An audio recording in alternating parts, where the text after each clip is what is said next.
Now in the previous video we checked out our problem statement. So in this video let us solve it with the help of for loop in Java. So let us first check out the syntax of the for loop.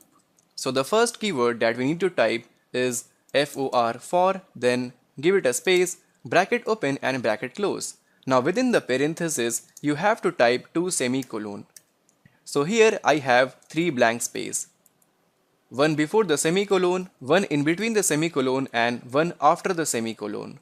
Now the first argument that we need to type will be our counter variable.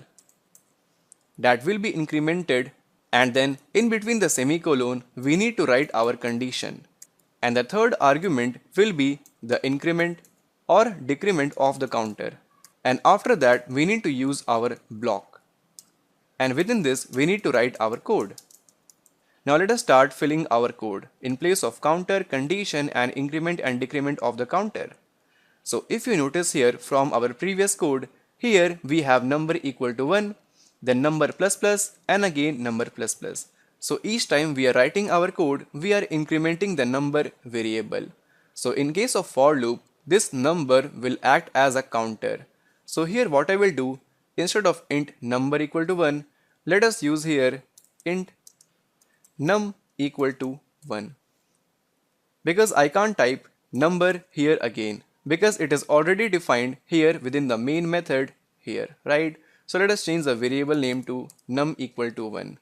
Now the second one is the condition. So here in case of our code, the condition is, if you notice, the number variable is starting from 1 and ending at, let's say, 4, right? So the value of num is not exceeding 4. So here in the condition what I will write, num smaller than equal to 4. Because we want the value of num to be at max 4. So that's why let's make it smaller than equal to 4. Now each time here we are incrementing the number, right? Here and here. So in case of increment or decrement of the counter, let us use num plus plus, or we can type num equal to num plus 1, which is actually equivalent to this num plus plus, as we all know. And now within the for block we need to write our code, and our code is basically the if condition followed by the print statement in each of the case, right?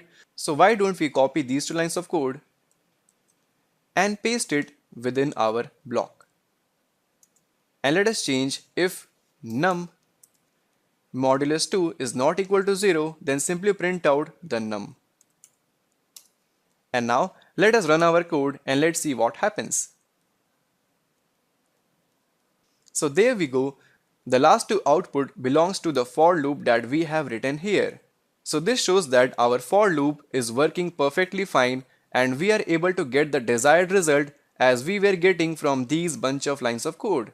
So if you notice here, these 4 lines of code are equivalent to these long list of lines of code, right? So how easily we rectified our problem statement. Now suppose if I change the problem statement, let's say from 1 to, let's say, 100, then you can simply change this 100 value here. Instead of 4, let us use 100, right? Let us now run the code. So there we go. We have found all the odd numbers from 1 to 100. How easily the for loop has solved our problem. Just change one number and we are good to go. And now you must be thinking, how does the for loop actually works? So let's check it out in the next video.